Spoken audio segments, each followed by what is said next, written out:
House managers.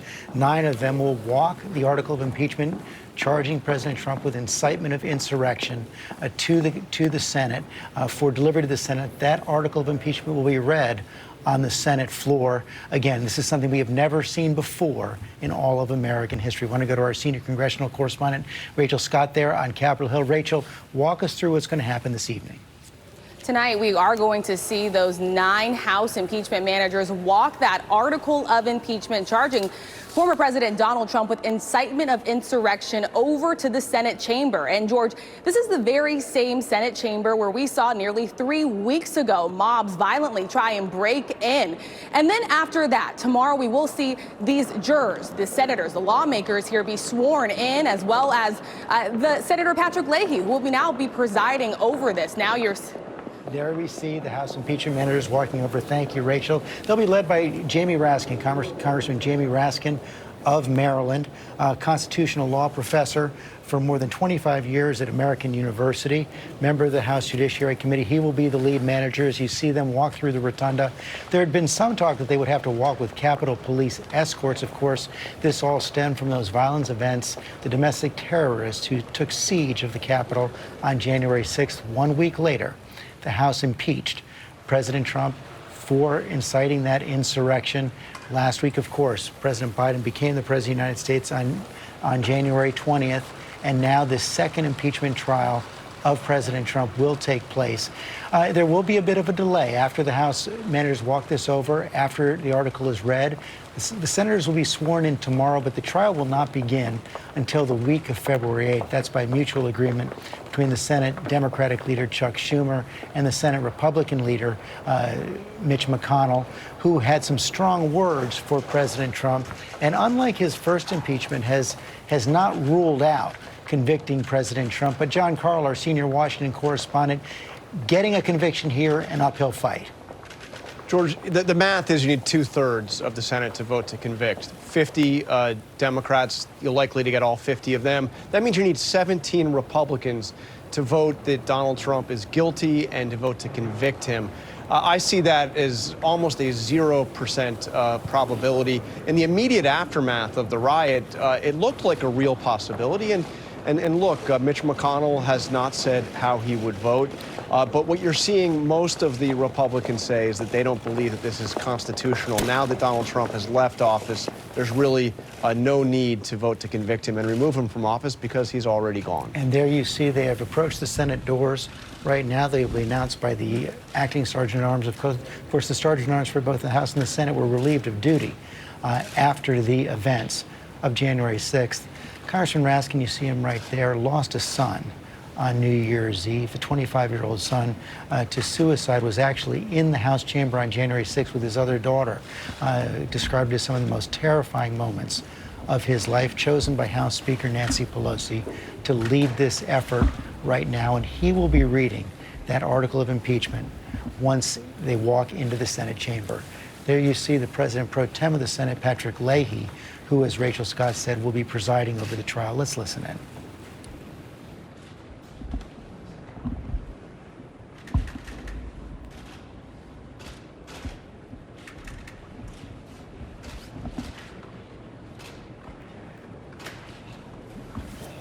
Familiar sight to all you remember just 1 year ago, a little over a year ago, when the House impeachment managers walked over the first article of impeachment against President Trump. The new majority leader, Senator Chuck Schumer of New York. I ask unanimous consent that the quorum call be vitiated. An objection.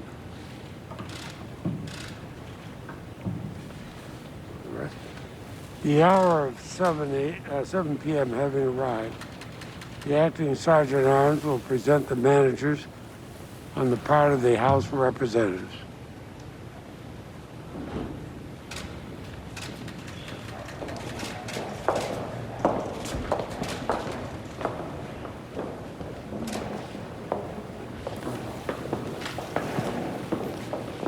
Mr. President and members of the Senate, I announce the presence of the managers on the part of the House of Representatives to conduct proceedings on behalf of the House concerning the impeachment of Donald John Trump, former President of the United States. The managers on the part of the House will be received and escorted to the well of the Senate.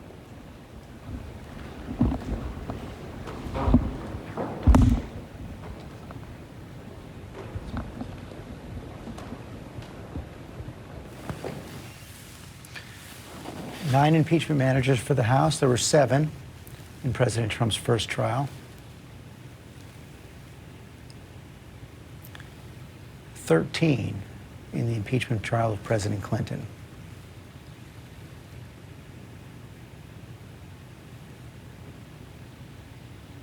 Sergeant at Arms will make the proclamation. Hear ye, hear ye, hear ye. All persons are commanded to keep silent on pain of imprisonment while the House of Representatives is exhibiting to the Senate of the United States an article of impeachment against Donald John Trump, former President of the United States. The managers on the part of the House will proceed.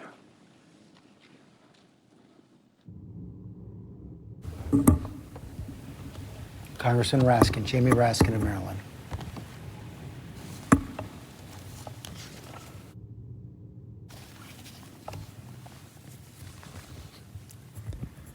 Mr. President, the managers on the part of the House of Representatives are here and present and ready to present the article of impeachment, which has been preferred by the House of Representatives against Donald John Trump, former President of the United States.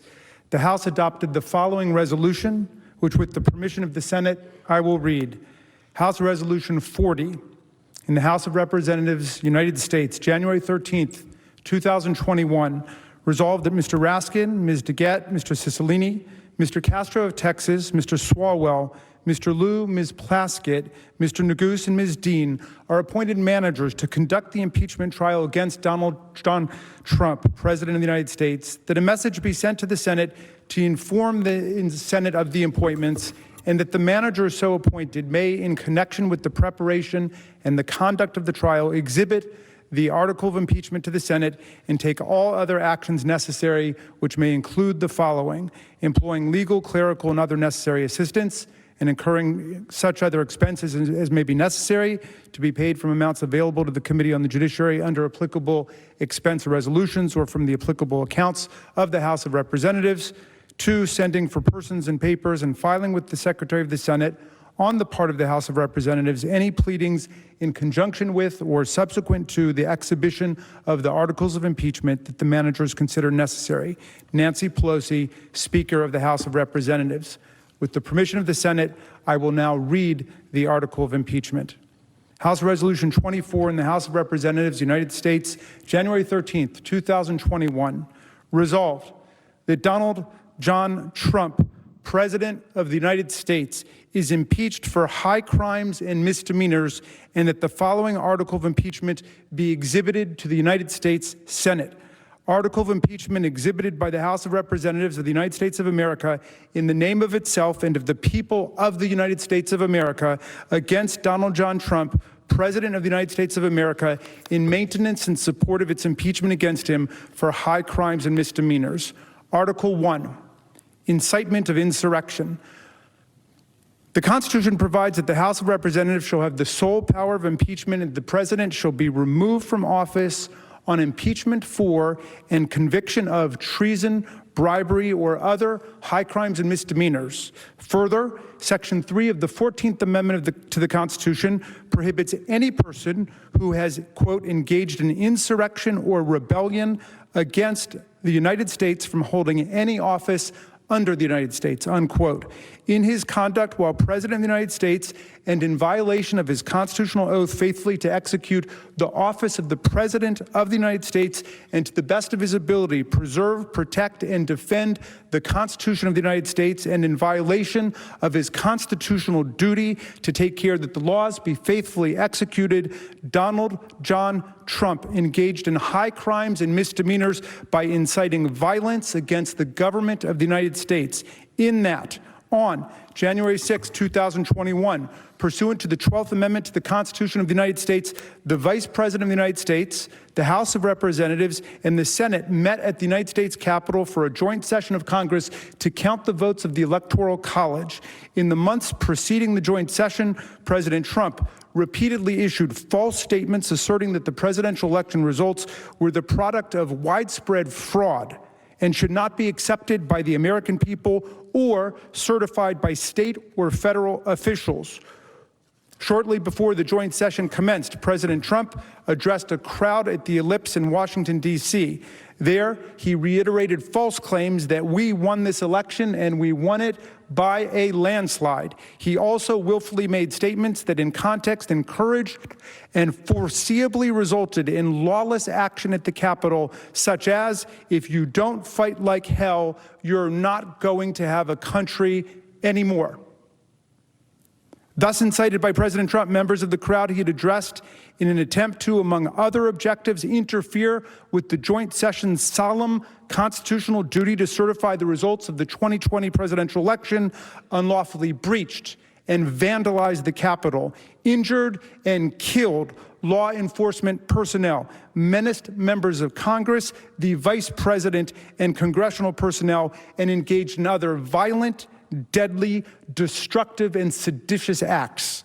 President Trump's conduct on January 6, 2021 followed his prior efforts to subvert and obstruct the certification of the results of the 2020 presidential election. Those prior efforts included a phone call on January 2nd, 2021, during which President Trump urged the Secretary of State of Georgia, Brad Raffensperger, to, quote, find enough votes to overturn the Georgia presidential election results, and threatened Secretary Raffensperger if he failed to do so. In all this, President Trump gravely endangered the security of the United States and its institutions of government. He threatened the integrity of the democratic system, interfered with the peaceful transition of power, and imperiled a co-equal branch of government. He thereby betrayed his trust as president to the manifest injury of the people of the United States. Wherefore, Donald John Trump, by such conduct, has demonstrated that he will remain a threat to national security, democracy, and the Constitution if allowed to remain in office, and has acted in a manner grossly incompatible with self-governance and the rule of law. Donald John Trump thus warrants impeachment and trial, removal from office, and disqualification to hold and enjoy any office of honor, trust, or profit under the United States. Nancy Pelosi, Speaker of the House of Representatives. Mr. President, that completes the exhibition of the article of impeachment against Donald John Trump, President of the United States. The managers request that the Senate take order for the trial. The managers now request leave to withdraw. Thank you, Mr. Raskin. And the Senate will duly notify the House of Representatives when it is ready to proceed with the trial. Thank you.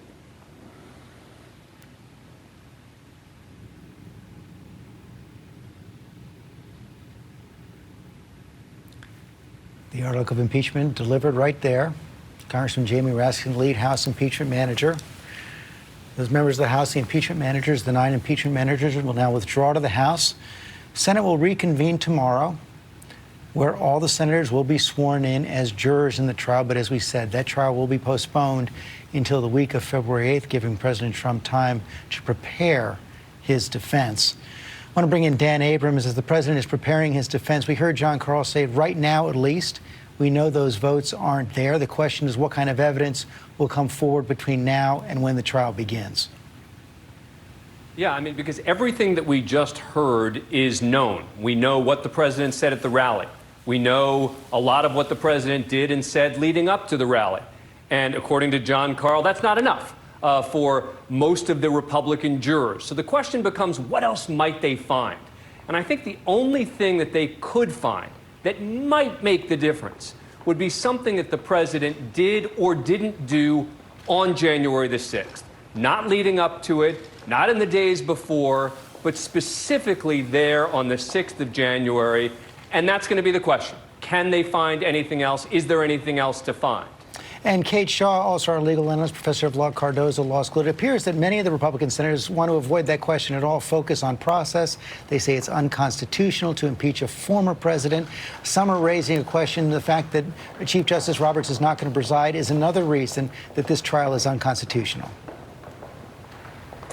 Well, George, of course, it's right. We've never had a trial for a former president, but impeachment is a rarely used mechanism in our scheme. We had only ever impeached 2 presidents prior to the administration of Donald Trump. And impeachment is available for other federal officials, and there have been trials of former federal officials, just not former presidents. So in 1876, a cabinet secretary was impeached and tried after resigning. The Senate considered the question of whether it had jurisdiction to hold the trial, but concluded that it did. And, I'm not sure there's any really decisive evidence that the president's treatment should be different. If the misconduct happens in office, the argument goes, surely the power to impeach, which is the constitutional remedy for high crimes and misdemeanors, should extend to former presidents. Kate Shaw, thanks very much. Finally, Terry Moran, our senior national correspondent. I don't think it's quite sunk in just how extraordinary this is. We've just watched a president of the United States impeached for a second time, this time for incitement of insurrection, seditious acts against the government he led. It is extraordinary, George, and there's great drama in this moment and in the coming trial, but there's also dread, I think. Our previous impeachments have been about policy, Andrew Johnson, about personal behavior, Bill Clinton, and to some degree behavior in office with Donald Trump. This is about the insurrection, an attack on our democracy. There's bloodshed, the deaths mentioned in the article of impeachment itself, and beneath that, this struggle we've been having for a long time, this extreme polarization, not about the direction of our country, but about the nature of the country, the very reality that we live in.